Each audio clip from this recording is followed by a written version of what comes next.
Hi friends, welcome to ARK talks. నేను రవికుమార్.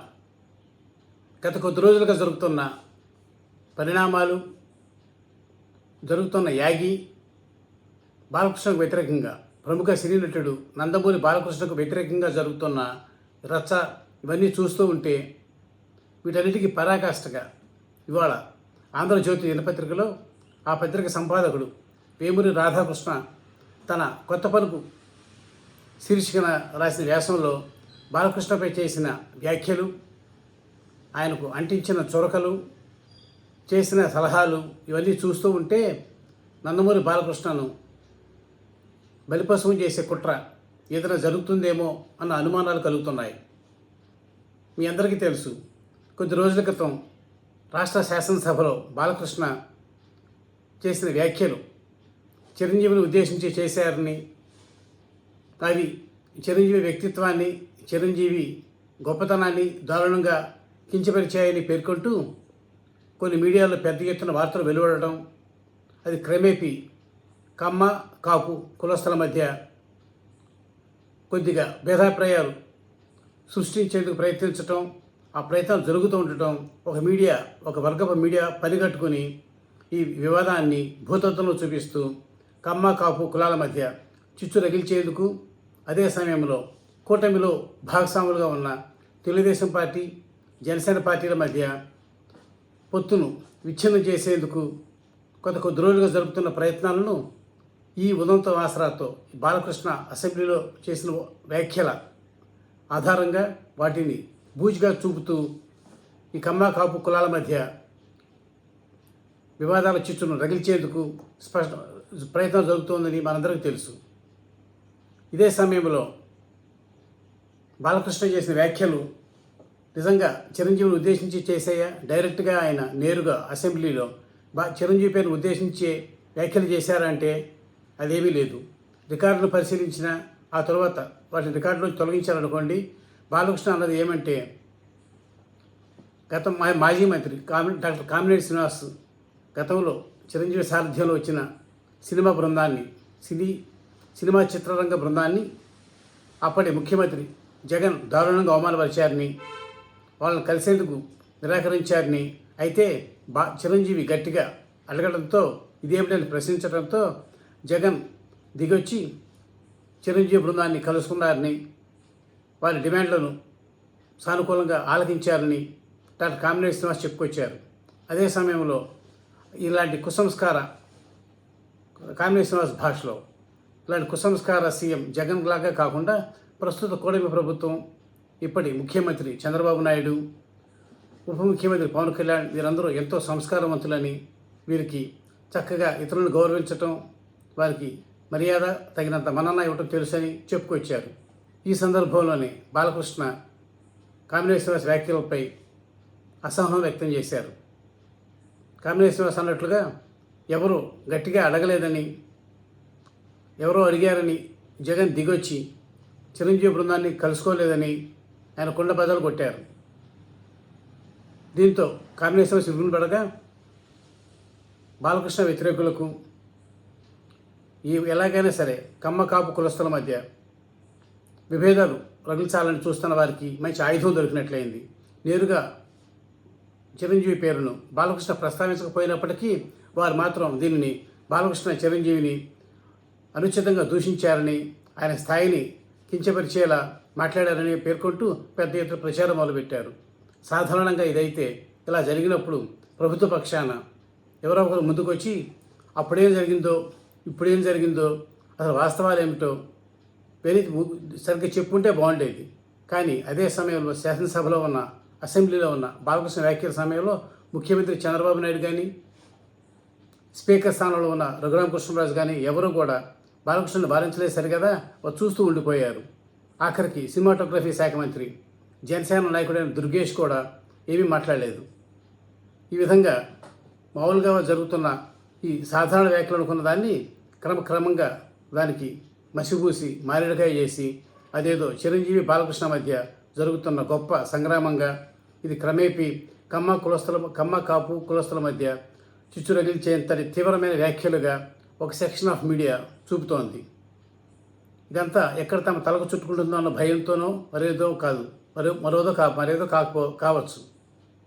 ఇప్పుడు కూటమి ప్రభుత్వంలో ఈ వ్యాఖ్యల కలకలం అనంతరం జరుగుతున్న రచ్చ రేపుతున్న చిచ్చును ఆపేందుకు, ఈ ఉదంతం మొత్తాన్ని పక్కదారి పట్టించేందుకు బాలకృష్ణను కూటమి ప్రభుత్వంలోని కొందరు, లేదా కూటమి ప్రభుత్వ శ్రేయస్సును కాంక్షించే కొందరు, వారితో పాటు కూటమి ఉంటేనే తమ ప్రయోజనాలు, తమ స్వార్థ రాజకీయ ప్రయోజనాలు కావచ్చు, తమ పైరవీలు కావచ్చు, తమ స్వార్థ ప్రయత్నాలు, ప్రయాదాలను దోచుకోవడం అనే కుంభకోణాలు కావచ్చు, వీటన్నిటికీ సరిగ్గా సజావుగా సాగాలంటే ఈ కుంభకోణానికి ఈ ఉదంతానికి ఎక్కడితో ఫుల్ స్టాప్ పెట్టి దీని మొత్తానికి బాలకృష్ణని బాధ్యుడిగా చేసి హషప్ చేయాలనే ప్రయత్నం జరుగుతుంటే అనిపిస్తోంది. నాకైతే అనిపిస్తోంది బాలకృష్ణ ఆ వ్యాఖ్యలు చేసింది అంటే చిరంజీవిని ఉద్దేశించకుండానే ఎవరో జగన్ను గట్టిగా అడగలేదని అన్నారు తప్పితే చిరంజీవి పేరుని ఎక్కడ నేరుగా ప్రస్తావించలేదు. పైగా ఆయన సైకోగాడు అని అప్పటి ముఖ్యమంత్రిని ఉద్దేశించి అన్నారు.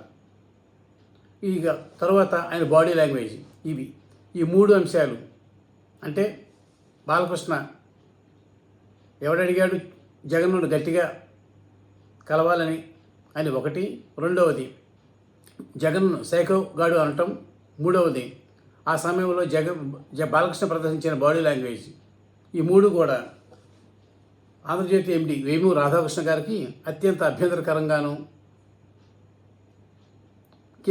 తీవ్ర ఖండించదగిన అంశంగాను కనిపిస్తున్నాయి. అయితే నేరుగా బాలకృష్ణ చిరంజీవి పేరు ప్రస్తావించలేదు. పైగా జగన్ను సైకోగాడు అంటున్న విషయానికి వస్తే ప్రతి ఒక్కళ్ళు కూటమి ప్రభుత్వంలో ఉన్న దాదాపు అందరూ కూడా ఎలక్షన్ ముందు నుంచి ఇప్పటి వరకు కూడా జగన్ని సైకో అని, ఆయన ప్రభుత్వాన్ని సైకో ప్రభుత్వం అని అభివర్ణిస్తూనే ఉండటం మనందరం చూస్తూనే ఉన్నాం. ఇందులో మరి ఇప్పుడు బాలకృష్ణ గారు కొత్తగా జగన్ అవమానించింది, శాసనసభ ఔన్నత్యానికి భిన్నంగా వ్యవహరించింది ఏమిటో మనకైతే అర్థం కావటం లేదు. ఇక రాధాకృష్ణ గారు ప్రస్తావించిన మరో అంశం, బాలకృష్ణ ఈ వ్యాఖ్యలు చేస్తున్నప్పుడు తన దగ్గర తను పెట్టుకున్న కూలింగ్ గ్లాసెస్ను తలపైకి జరుపుకున్నారని, రెండు చేతులు జేబులో పెట్టుకుని మాట్లాడారని, తద్వారా శాసనసభ ఔన్నత్యం దెబ్బతిందని, ఆయన హుందాగా వ్యవహరించలేదని రాధాకృష్ణ గారు అభిప్రాయపడుతున్నారు. అయితే నిజంగా ఇవి ఖండించదగిన చర్యలైనా? కళ్ళజోడు పైకి పెట్టుకోవటం, చేతులు జేబుల్లో పెట్టుకోవటం, ఇవేనా జుగుప్సాకరమైన చర్యలు? శాసనసభ ఔన్నత్యాన్ని దెబ్బతీసినవి.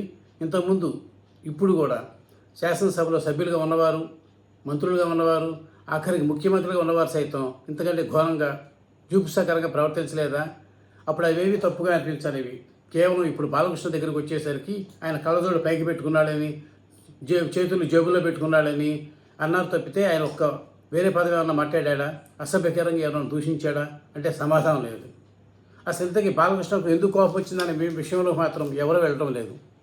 నా ఉద్దేశంలో బాలకృష్ణ ఆక్రోశం, అసహనం, ఆగ్రహం ఎందుకు అంటే గత ప్రభుత్వంలో అంటే చలనచిత్ర రంగం డిమాండ్లు అంటే ప్రధానంగా ఏమీ లేవు. ఎవరికి వారు హీరోలు, పెద్ద పెద్ద హీరోలు తమ సినిమాలకు టికెట్ రేట్లు పెంచుకునేందుకు అనుమతులు అడగటం, ఆయన ప్రసాదించడం, ఇదంతా కొద్ది కాలంగా మనం చూస్తూనే ఉన్నాం. ప్రతి సినిమా రిలీజ్కి ముందు హీరోలందరూ రావటం, నిర్మాతలు, డైరెక్టర్లు కలిపి 10 మందిని పోగేసుకుని ఈయన అడగటం, ముఖ్యమంత్రిని వారు ఉదారంగా టికెట్ రేట్లు పెంచుకునేందుకు అనుమతి ఇచ్చి ప్రేక్షకుల జేబులు ఖాళీ చేసేందుకు తమ వంతు పాత్ర పోషించటం.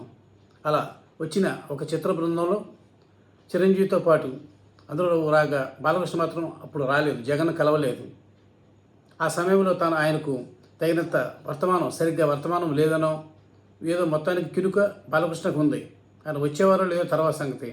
ఆయనకు ఇట్లా చిత్ర బృందం జగన్ కలిసేందుకు వెళ్తున్నట్లు, అప్పుడు ముఖ్యమంత్రి జగన్మోహన్ రెడ్డి కలిసేందుకు వెళ్తున్నట్లు సరిగ్గా సమాచారం లేదని బాలకృష్ణకు మొదటి నుంచి కునుక, కొద్దిగా ఆగ్రహం ఉన్నాయి. అయితే ఇప్పుడు కూటమి ప్రభుత్వం వచ్చిన తర్వాత అంటే తమ ప్రభుత్వం, తెలుగుదేశం ప్రభుత్వంలో శాసనసభ్యుడు అయిన తెలుగుదేశం ప్రభుత్వంలో కీలక భాగస్వామి అయిన జనసేన, బీజేపీలు కూడా సభ్యులుగా ఉన్న ఈ కూటమి ప్రభుత్వంలో అంటే తమ ప్రభుత్వంలో కూడా బాలకృష్ణ తనకు అవమానం జరిగిందని గత కొంతకాలంగా రగిలిపోతున్నారు. ఇటీవల చిత్రరంగం ఎదుర్కొంటున్న సమస్యలపై ముఖ్యమంత్రి కలిసి చర్చించేందుకు రాష్ట్ర సినిమాటోగ్రఫీ శాఖ మంత్రి దుర్గేష్, ఈయన జనసేన నాయకుడు దుర్గేష్ ఆధ్వర్యంలో ఒక జాబితాను తయారు చేసింది సినిమాటోగ్రఫీ శాఖ. అయితే ఆ జాబితాలో ప్రముఖ కథానాయకుడు, 50 సంవత్సరాలకు పైగా చిత్రసీమలో హీరోగా వెలుగొందుతున్న అత్యంత అరుదైన కొద్దిమంది కథానాయకులు ఒకరైన బాలకృష్ణ పేరు 9వ స్థానంలో ఉంది. పోనీ కథానాయకుడిగా కాకపోయినా 3 సార్లు వరుసగా గెలిచి శాసనసభ్యుడిగా హ్యాట్రిక్ రికార్డు నెలకొల్పిన నందమూరి బాలకృష్ణకు ఆయన సీనియారిటీ దృష్ట్యానైనా సరే ఆ జాబితాలో తగిన గౌరవం దక్కలేదు.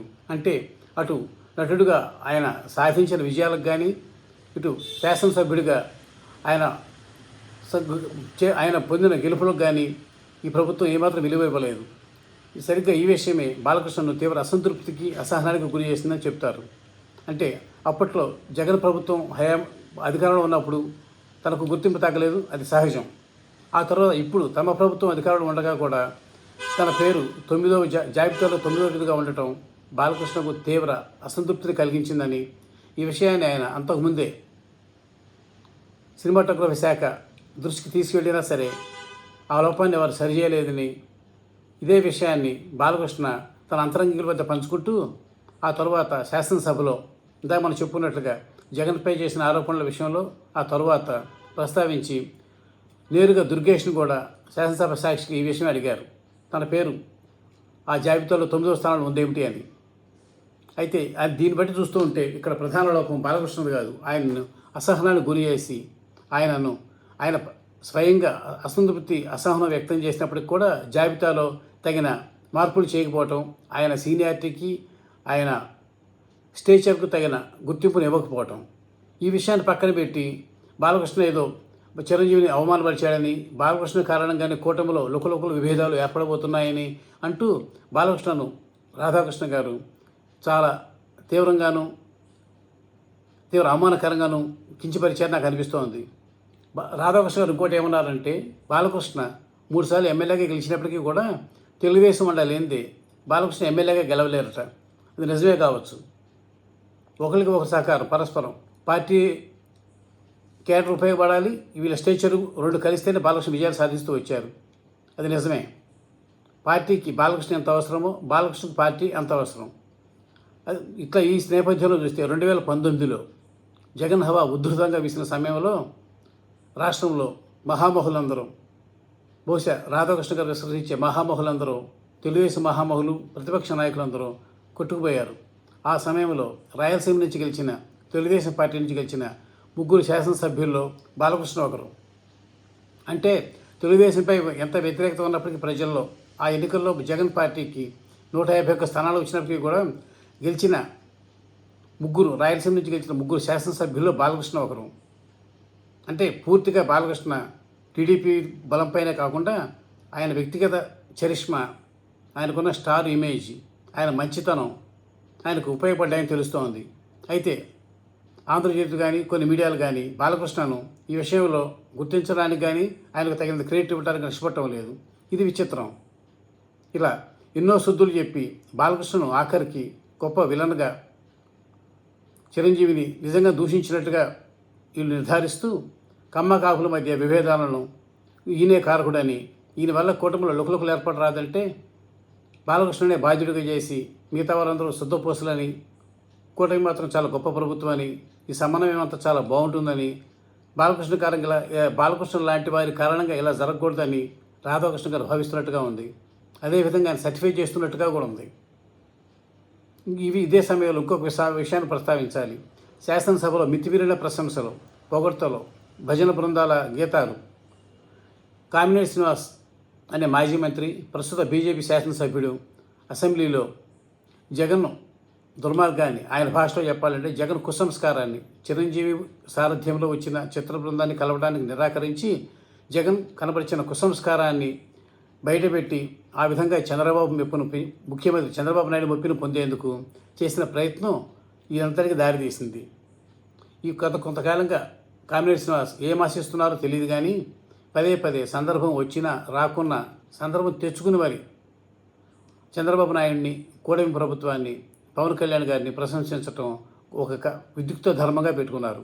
అదేవిధంగా ఆ రోజు కూడా, ఈ ఉదంతం జరిగిన అంతటికి కారణమైన రోజు కూడా ఆయన ఇట్లాగే జగన్ను దూషిస్తూ, జగన్ను కించపరుస్తూ కూటమి ప్రభుత్వం ఆకాశానికి ఎత్తే ప్రయత్నం చేసినప్పుడే బాలకృష్ణకు ఆయనకు గతంలో జరిగిన అవమానం, ఇప్పుడు కూడా ఈ తమ కూటమి ప్రభుత్వంలో జరుగుతున్న అవమానం కూడా గుర్తొచ్చి దానిని ఖండించే క్రమంలో ఒకంత నోరు జారారు. అది వాస్తవమే. అయితే దాన్నే పట్టుకుని ఇదంతా యాగి జరుగుతోంది. కానీ నా ఉద్దేశం ఏమిటంటే ఈ ముదంత మొత్తానికి కారకులైన అసలు వారిని వదిలేసి, అంటే బాలకృష్ణ అసంతృప్తికి కానీ బాలకృష్ణ లాంటి సీనియర్ నటుడిని, నిష్కల్మష నిజాయితీపడిన రాజకీయవేత్తను ఉద్దేశపూర్వకంగానో లేకపోతే అవగాహన రాహిత్యంతోనో కించపరిచిన సినిమాటోగ్రఫీ శాఖ అధికారులపైన ఎటువంటి చర్యలు తీసుకోకుండా అనవసరమైన సందర్భ శుద్ధులని ప్రశంసలు పొగడ్తలు కురిపించడం ద్వారా శాసనసభను ఒక భజన బృందగాల నిలయంగా మార్చేందుకు ప్రయత్నిస్తున్న కామినేని శ్రీనివాస్ గారు లాంటి వారిపైన ఎటువంటి ఆక్షేపణ కానీ అభ్యంతరాలు కానీ వ్యక్తం చేయకుండా కేవలం తన అసంతృప్తిని తనకు తెలిసిన తనకు అలవాటైన భాషలో ఉపయోగించిన బాలకృష్ణను పదే పదే కించపరచటం, ఆయన బాడీ లాంగ్వేజ్ని కూడా దుయ్యబట్టడం, ఇదంతా బాలకృష్ణ వల్ల జరిగిందన్నట్టుగా పిక్చర్ ఇవ్వటం, ఈ కలరింగ్ ఇవ్వటం, ఇదంతా కూడా మిగతా వారందరినీ వదిలేసి మిగతా వారి తప్పులన్నీ కప్పిపుచ్చేసి సకల అనర్థాలకు ఈ జరుగుతున్న సర్వ రచ్చకు బాలకృష్ణ కారణమని నిర్ధారించేట్టుగా ప్రయత్నం జరుగుతుండటం చాలా బాధాకరం. ఇకనైనా బాలకృష్ణ ఎప్పుడైనా ఇట్లాగే మాట్లాడతారనుకోవచ్చు. అయితే శాసనసభలో ఆయన కూడా కొంత తన ప్రవర్తనను మార్చుకుని ఉపయోగించే భాషను మెరుగుపరుచుకోవాల్సింది. అదే సమయంలో బాలకృష్ణకి ఇన్ని శుద్ధులు చెప్తున్న వారు, తమకు నచ్చిన నాయకులు ఇలా హుందాగా ప్రవర్తించారు ఎప్పుడన్నా? వారు మాత్రం ఎప్పుడు ఇట్లా మాకు గీత దాటలేదా ప్రశ్నించుకోవాలి. అంటే తమ వారు చేస్తేనేమో మంచి, పొరపాటున అన్నట్టు ఇట్లా బాలకృష్ణ లాంటి లౌక్యం తెలియని ముక్కుసూటిగా మాట్లాడేవారు మాట్లాడితేనేమో నెపం అంతా తప్పంతా వారిపైన పెట్టి ఎక్కడెక్కడ విషయాలను వారికే ముడిపెట్టి వారిని బలిపశువులు చేసేందుకు కుట్ర జరుగుతుంటే మాత్రం అది అందరూ ఖండించాల్సిందే. అలా జరగకూడదని ఆశిద్దాం. చూద్దాం వివాదం ఎక్కడికి మలుపు తిరిగి ఏ విధంగా ముగుస్తుందో, ఎవరెవరిని బలిగొంటుందో, ఏ తరహా రాలి పడతాయో. Thank you. నమస్తే.